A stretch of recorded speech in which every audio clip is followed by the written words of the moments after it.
Happy equinox, lovers of the sun and earth.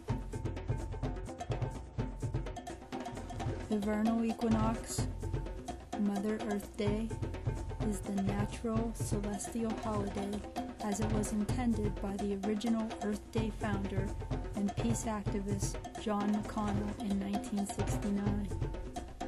This date is also celebrated as Earth Day by the United Nations and was intended to be a uniting holiday for the world. But this effort was thwarted by the federal government, moving it to April 22nd because of conflicts with Easter or Passover and weather considerations. But historically, the equinox seems to be the real day to be celebrated regardless of these concerns.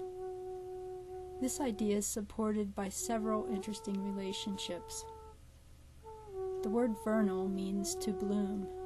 It also relates to creation, and the ancient Egyptian culture celebrated this with a festival called Sham el-Nessun, where Sham came from the god Shamu, which represented creation, and el-Nessun means to breathe in, connecting with the element of air.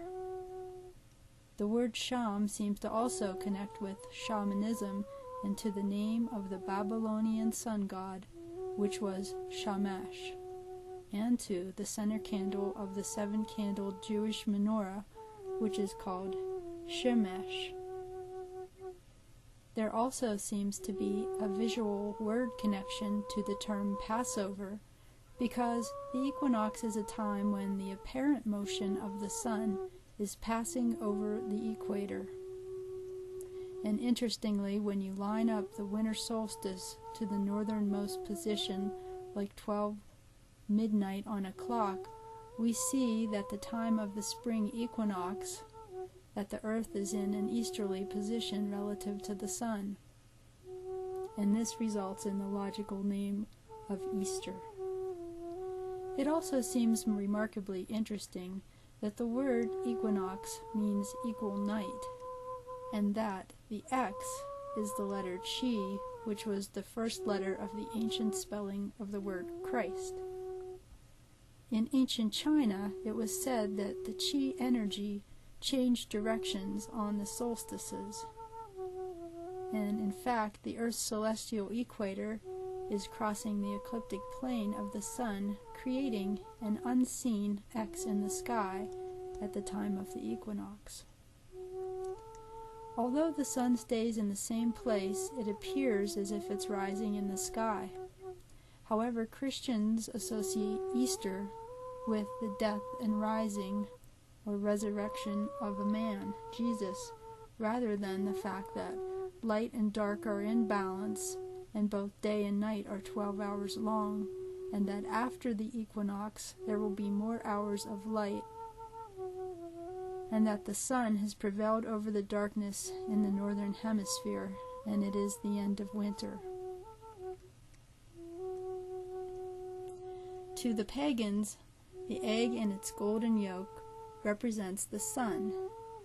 Its white shell is seen as the Virgin, and they decorated the eggs, rolled eggs, and had egg hunts, which originate from pagan fertility rites dedicated to the Germanic goddess Osara or Estra, symbolizing fertility and rebirth, and the eggs are offered to the earth to ensure a future harvest.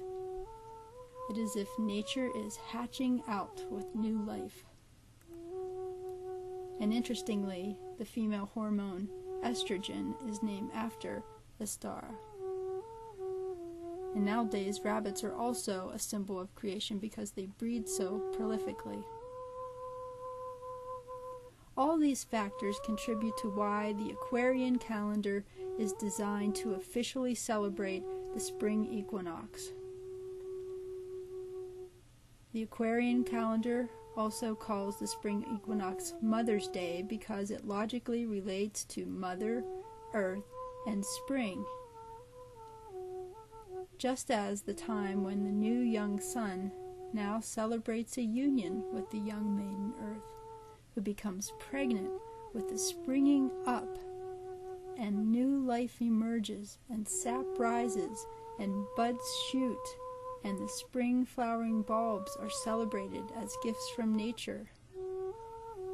This is similar to how Father's Day is celebrated on the summer solstice weekend, and it relates to Father, Sun, and Summer when the fruits are finally manifested and set. If you also believe that Easter, Mother's Day, and Earth Day, and the Equinox could all be integrated into a much bigger holiday that could unite humanity with nature, you have some options.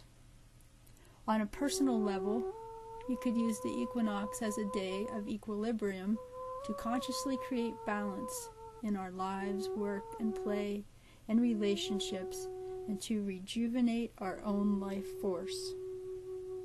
You can do things such as take pictures in advance of your eastern horizon, and then watch the sunrise and mark the place on the picture where the sun rises. And you can also mark the place of the first rays of sun on the walls inside your home or apartment. These actions will make you more aware of the sun movements throughout the year, and you will also see at the time of the fall equinox that these marks will be the same.